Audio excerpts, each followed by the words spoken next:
It was championship weekend for the Quinnipiac men's soccer team. Would it be able to win the MAC title for an automatic bid to the NCAA tournament? And the rugby team also is in the playoffs as it faced Westchester in the quarterfinals. How would it fare? The men's and women's hockey team both faced tough ECAC opponents in Dartmouth and Harvard. All the results coming your way. And as always, we give you this week's top 5 plays, and trust me, there was a lot to choose from. Sports Paws starts right now.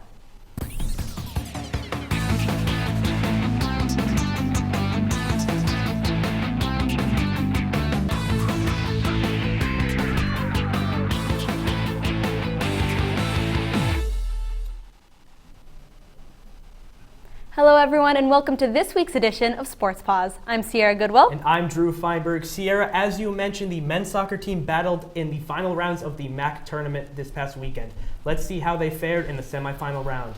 Quinnipiac hosting Canisius in the semifinal round. As I said, both teams looking to go to the MAC championship. In the first half, the ball is going to be shot by Eamon Whalen. It's going to bounce around and find the foot of Matt Taylor, who's going to shoot and score, giving Quinnipiac the 1-0 lead. Now in the second half, Canisius is going to have a cross in. It's going to be bobbled around and find the foot of number 5, Thomas Toypin, who scores off the cross. Quinnipiac is now up 2-1. Now we're going to take a look at Rashawn Daly, who had quite the game for himself, peppering shots to Canisius' goalie, Marco Travalato. There's a shot right there, saved. Another cross is going to come in. Quick shot by Rashawn Daly is going to be saved, but that won't be it for him. In the 57th minute, he's going to come in, dribble around the goalie, and score, putting Quinnipiac up 3-1, his 4th goal of the season. As you can see right here, Daly's family celebrating the goal. Very happy for him. As I said, his 4th goal of the season. And that's going to be it for Quinnipiac as they win 3-1, advancing to the championship game versus Ryder. Rashawn Daly, Eamon Whalen, and Matt Taylor with the goals for Quinnipiac.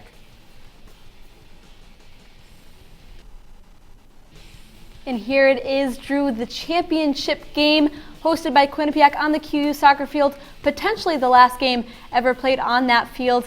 But heading right into the first half, Quinnipiac defender Yeppe Yare just not looking where he's passing the ball. An easy intercepted pass by Ryder. Elia Amane has a wide open net, is able to put it past Chris Yakovidis. Ryder has the 1-0 buffer heading into the break. In the second half, Quinnipiac will get one back. We got the view from behind the net. Connor McCoy heads one past Ryder goalie Ryan Baird. Quinnipiac fans celebrating the equalizer there. But here you see a ripper from Clement Barre from far side, putting Ryder up 2-1. James Doig sends a cross in. Rashawn Daly just could not settle the ball, taps it way high. James Doig trying to set another one up. McCoy trying to head another one in, but Baird gets his hands on that one. Ryder goes on to win by a final score of 3-1. A little pushing and shoving at the end of the game. Ryder will play Vermont in the first round of the NCAA tournament. But here's head coach Eric DaCosta post-game. They want greatness. They want to achieve. They want to win championships, and they did. We won a regular season championship. Unfortunately, we don't have the right to move forward and represent the MAC in the NCAA tournament. Only one team finishes their season with a win, and that's a national champion. Other than that, everybody else along the way is going to eventually fall. Unfortunately for us, it wasn't our time. Hopefully in the future, these guys have their time. MJ Baird and I were at the championship game and broke down some of the main components of the loss. A dominating 3-1 win by the Ryder Broncs in the MAC championship game broke the hearts of the Quinnipiac men's soccer team here on its home field. I'm Sierra Goodwill, joined alongside MJ Baird. MJ, Ryder really controlled pace and possession the entire first half. So were the Bobcats lucky to head into the locker room at the break down just 1-0? Sierra, I would say they were more than lucky to head into the locker room after the first half, down only 1 goal. That goal, of course, coming with only 3 minutes left in the first half, which is tough if you're Eric DaCosta and you're the Bobcats, because you have momentum for 42 minutes, and then the last 3 it seems to go down. But shots were 6-2 in the first half in favor of Ryder. I don't have the exact stat on this, but I'd say 4 or 5 of those came in the first 15 or 20 minutes of this game. As you said, Ryder just came out of the gate, cruising. It looked like Quinnipiac falling back a little bit. They were playing not to lose the game instead of to win the game. Almost like those first 20, 25 minutes, like I said, Quinnipiac was playing a man down. Granted, they actually weren't. It was 11-on-11, but Ryder just dominating play. I I would attribute that a little bit to Quinnipiac, on their home field, being a little bit nervous. They're playing in this MAC championship game. The last time they won it, 2013. So definitely nerves there playing in. Lot of a young team for Eric DaCosta. So that's what I really attribute that to. Yeah, but Eric DaCosta must have said the right things at the break because they came out in the second half with a little bit of fire under them. Connor McCoy scoring just 5 minutes into the second half after being dominated the entire first half. What does that say about the resiliency of this team? Eric DaCosta harped on this after the game, the resiliency of this team. And you've seen this, time in and time out with sports teams, but this year, I don't know what it was about this Quinnipiac team, just the culture in the locker room. They really had the heart to come back, going down, as I said, a goal in the last 3 minutes of a half. That's like in hockey, scoring in the last period of the game. It's tough to rebound from, but Eric DaCosta and the captains of this team must have done a good job. Players like James Doig in the locker room, pumping this team back up. There's still 45 minutes of soccer left, and if you can come out and score one early, like the Bobcats did, as you said, it can bode well for the rest of the game. I mean, obviously, the first half of that second half, if you will, first 15 or 20 minutes was, I don't want to say all Quinnipiac, but they held their own against Ryder, something you didn't see at the beginning of the first half. So wise words, I guess, from Eric DaCosta, but they paid off in that first half of the second half. We now welcome into the show soccer analyst Maury Hirsch-Gordon. Maury, thank you for joining us. What a great title you guys gave me. So, Maury, a tough loss for a young Bobcats team. Were the stakes too high for them in the championship game? I don't think so, Drew. I think this team was prepared for it, but like Eric DaCosta said all year long, the team was a little young. One of just the 15 players that Quinnipiac played in the championship game on Sunday afternoon played in that 2013 championship game in which it won, and just 5 of the 15 played in the 2014 semifinals held right here in Hamden. On the flip side, you look at Ryder, and they were prepared. The defending conference champions had just 2 players of the 16 that played that weren't a part of the team last year. One of those guys was a guy from France, Clement Barret, who displayed tremendous poise on the field, had the second goal. He had it going on. So I think a little bit of it was Quinnipiac's youth, but I think a lot of it was, Ryder was ready for the moment and they had been there. And a lot of people stepped up for Quinnipiac this season, but if you could pick just one MVP of the season, who would it be?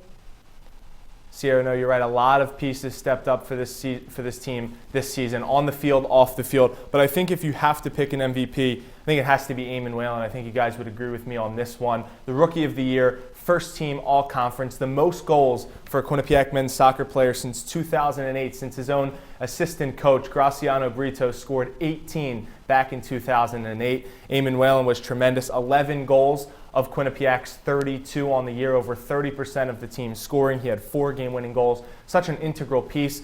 Someone who was able to put his head on any ball that got into the box, and seemingly it seemed like he scored almost every single time he played at home. Eamon Whalen showing a lot of promise for this team's future, but Sunday's loss marked the end for 3 Quinnipiac seniors. What did those players mean to this program? Brian Westerman, Ryan Scheiderman, and Liam O'Sullivan meant everything for this program. Not only did they win 3 conference championships and went to 1 NCAA tournament, but they were resilient. And that's the word Eric DaCosta used, Drew, in his post-game press conference, because not only did this team get to the championship game and almost get into the NCAA tournament for a second time in 4 years, but these 3 seniors took a program that had 1 win last year and turned it into the most ever.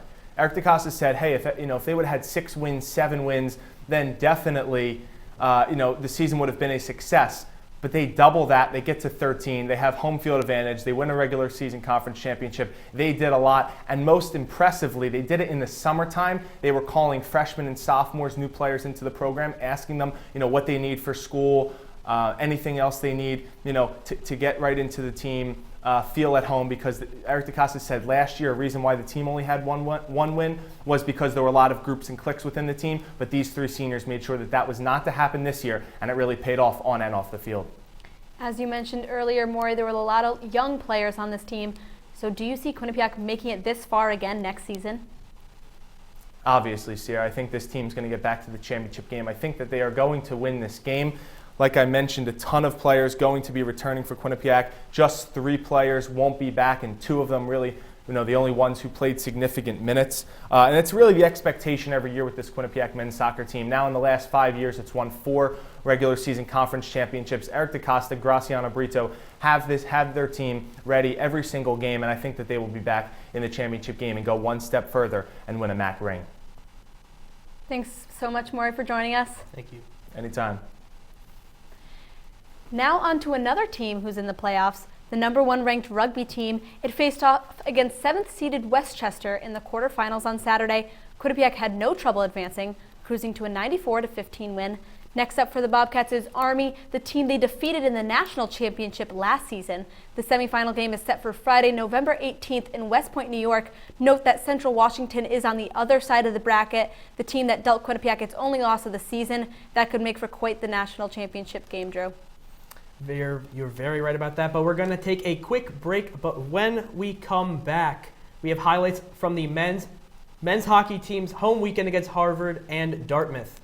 And the women's team also faced the same opponents on the road. All the results coming up next on Sports Paws. Coming up on hashtag that.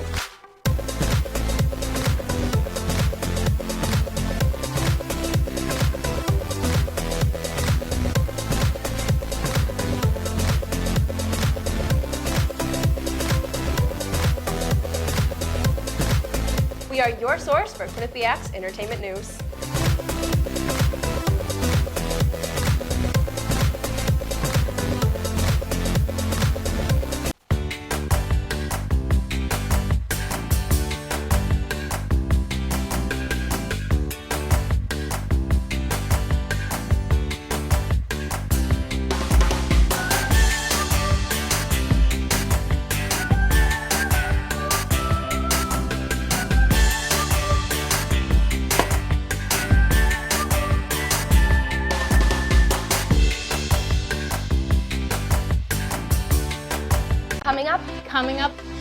Coming up on hashtag that.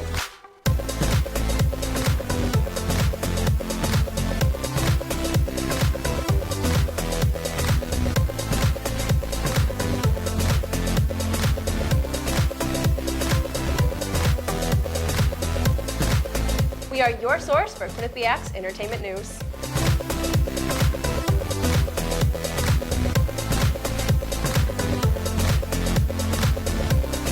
Welcome back to Sports Paws. The men's hockey team took the ice this weekend in a home matchup against Dartmouth. Let's see how they fared. Dartmouth coming all the way to Hampton, Connecticut to face the men's ice hockey team. Let's take it to the first period. Dartmouth's John Ersting is going to get the rebound, shoot, and score. Dartmouth is up 2-1 at this point. Still in the first period, Quinnipiac's Scott Davidson drives towards the goal. He's going to take a shot, and it's saved by Dartmouth goalie number 33, Devin Buffalo. Now in the second period, after a deflected pass, Tim Clifton is going to take a ripper and score. The game is tied 2-2 at this point. Great goal by Clifton. Now take it to the third period now. Quinnipiac's number 16, Landon Smith, is going to get a drive, or going to take a shot and score. That is a hat trick for Landon Smith, and Quinnipiac is going to win this one 6-3, and we see the celebration by Landon Smith. He's very excited, and the hats rain down at High Point Solutions Arena. The next night, Quinnipiac hosted Harvard, but without Jimmy Vesey on the team, he left for the NHL. So let's see how the Bobcats would fare in the first period. Freshman defenseman Brogan Rafferty rips one from just inside the blue line, putting Quinnipiac up 1-0, his second goal of the season. But Harvard ties it back up in the first period. Victor Dombrowski, a slapper, past Chris Truhl. They'll head into the break 1-1. Second period now. Sean Malone, just 24 seconds into the second period, puts his own rebound home to give Harvard the 2-1 edge. But then Craig Martin, a wrister from right outside the red circle, past Merrick Madsen, ties things back up at 2-2. And then Luke Shiplow from the high slot, a beautiful goal, his first of the season. He's been playing defense and offense all season long. And then in the third period, the open netter, Tommy Shutt, just dives on the puck. It sails down to give Quinnipiac the 4-2 win. A great hustle play there by Tommy Shutt just to give his team the extra goal. Quinnipiac sweeps the ECAC weekend. Men's ice hockey beat reporters MJ Baird and Victoria Rutigliano were up at the bank after the game to talk about Quinnipiac's first ECAC weekend sweep of the season. 2 games, 4 points. The Quinnipiac men's ice hockey team swept the weekend here at High Point Solutions Arena, beating the Dartmouth Big Green by a final score of 6-3 yesterday, and tonight hosted the Harvard Crimson and beat them by a final score of 4-2.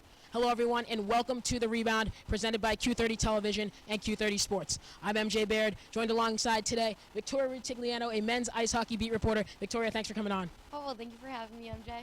Victoria, so let's start our rebound today talking a little bit about today's game, but the weekend as a whole. Start with special teams. Quinnipiac, 5 power play goals over the course of 2 games this weekend. They had struggled earlier in the season with the power play. How do you think that's improving as we saw this weekend? I think it's improving because they're finding players that are meshing well. And Rand Pecknold said in the press conference they're finding where these players need to be on the ice in order to find these holes, in order to get these shots on net. You're seeing from this team 3 defensemen on the power play first unit, which is not normal. Usually you might see 3 forwards, 4 forwards to try to get that offensive movement going along, but Pecknold has 3, and he said the reason for this is he wants to have his best players out on the ice. And you saw in these games, he did. They had 5 power play goals, 3 last night against Dartmouth, 2 tonight against Harvard, and these power play goals have been huge for this team. Without them, obviously, the scores would have been completely different, and in a season where there's a lot more penalties being called, you really need to have a strong power play unit, and they're starting out to have that. Victoria, as Rand Pecknold has harped on all season, losing a lot of players last year on the power play. Sam Annis, Devon Taves, only some of the names that Quinnipiac has lost. But let's move on now to another name the Bobcats lost, Michael Gartig, the person filling that void, Chris Truel. How would you rate his performance this weekend? I think he had a relatively good weekend. I mean, he did come away with 2 wins. I thought he played pretty well on the penalty kill. The Bobcats killed a lot of penalties over the past 2 nights and were 100% on the PK. And Pecknold said in the press conference the most important player on the ice during the penalty kill is the goaltender. Taking a look at this week's USCHO.com men's hockey poll, Quinnipiac has jumped all the way from the number 7 spot up to the number 4 position. Also, Denver has moved from number 2 to number 1 in the country with a tie and a win on the road against North Dakota. Running at the top 5, Minnesota Duluth comes in at number 2, Boston College is number 3, and Boston University drops from 4 to 5 in the polls. From the men's team onto the women's team, who also faced off against Dartmouth and Harvard just on the road. Quinnipiac first traveled to Hanover, New Hampshire to face winless Dartmouth. After a scoreless first period, Kenzie Lancaster put the Bobcats on the board first, just under halfway through the second period. Dartmouth then tied things up on the power play in the latter half of the third period, but Quinnipiac's redshirt freshman Kate McKenzie responded with a goal just 40 seconds later to give the Bobcats a 2-1 win. That was McKenzie's first goal of her career as a Bobcat. Now we're going to take a look as the women's ice hockey team travels all the way up to Boston to face Harvard in this matchup. We're going to take it all the way to the third period. Quinnipiac's Kenzie Lancaster is going to take a shot, and it's saved by Harvard goalie Brianna Lang. It's a 0-0 tie right now. Let's circle her. Shot score! After that goal to make it 1-0 to Harvard, the puck is going to find its way to Katie Tabin's stick. She's going to take a ripper, and it's going to be a goal for her second goal of the season. Now in the third period, QU Sarah Couteau-Goodbeau is going to take a shot, and it's going to be saved by Brianna Lang. Great save by her. And in the third period, great passing by Quinnipiac. It's going to find the stick of TT Cianfrano. She's going to dangle and score, and it's going to be 2-1 for Quinnipiac. Great goal by Cianfrano, and Quinnipiac is going to win this one 2-1 in Boston. This week's USCHO.com polls did not show as much movement as the men's poll did. In fact, numbers 1 through 9 did not change at all. Wisconsin, Minnesota, and Minnesota Duluth still came in at 1, 2, and 3, and Quinnipiac remains in 8th. Northeastern rounds out the rankings at number 10 after being unranked last week. On Saturday, the volleyball team took the ride to Fairfield University, trying to get revenge for a home loss to the Stags earlier this year. The Quinnipiac gave MAC leading Fairfield all it could handle as they tried to stay perfect in conference play heading into the playoffs. However, the Stags were able to prevail, winning the fourth set 26-24 and winning the game 3-1. Sophomore Jen Coffey led the Bobcats with 13 kills. Allison Lee finished with 9 kills and 8 blocks, extending her Quinnipiac Division I record in blocks to 167. Senior defensive specialist Cody Michaels collected 8 digs, giving her 985 in her career, 15 shy of 1,000 entering the MAC tournament. Fairfield University enters the MAC tournament as the #1 seed with an undefeated record of 18-0 in conference play. They earned a first-round bye. With a 19-game win streak, they also enter the tournament with the nation's longest win streak. The Bobcats finished the regular season with a 19-12 record overall and 11-7 in the MAC, earning the #3 seed. They will host Niagara University on Friday at 5 in the MAC quarterfinal. That was a tough loss for the volleyball team, Drew, but when we come back, our own Brenna Oracoli got the chance to sit down with Elizabeth Kloos of the volleyball team to preview the MAC tournament. And don't forget about the top 5 plays of the week. You won't want to miss it. We'll be right back.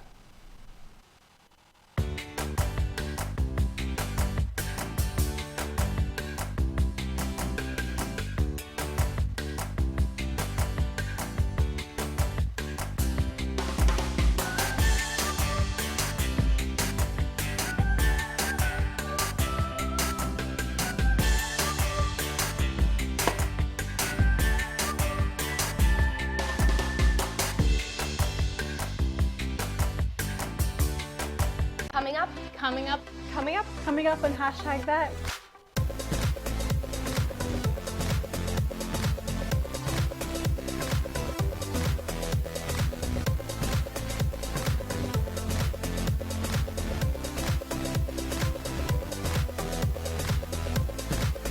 We are your source for Quinnipiac's entertainment news.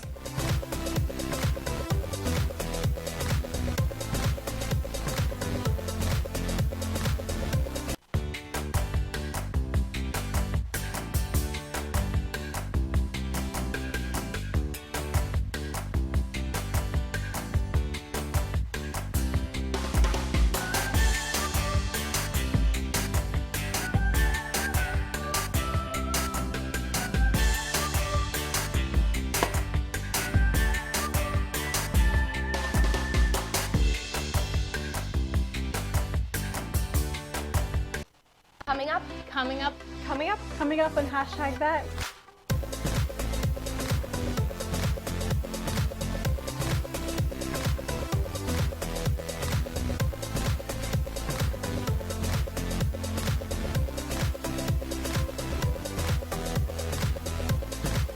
We are your source for Quinnipiac's entertainment news.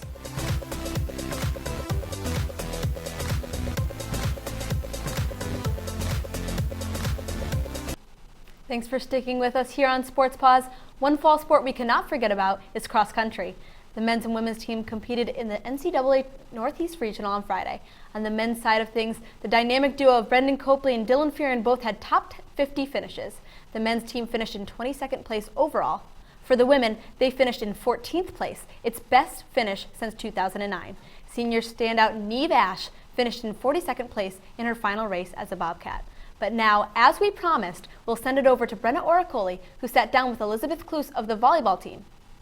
Hi guys, I'm Brenna Oracoli. I'm sitting down today with junior volleyball captain Elizabeth Kloos. Elizabeth, thank you for joining us. No problem. So to start, serving as captain this season as a junior, what goals did you set for this year?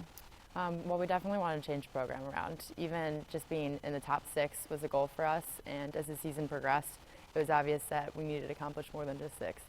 So that was huge for us. And with 19 wins this season so far, you've really accomplished that. What has changed in terms of team dynamic from your freshman year to now?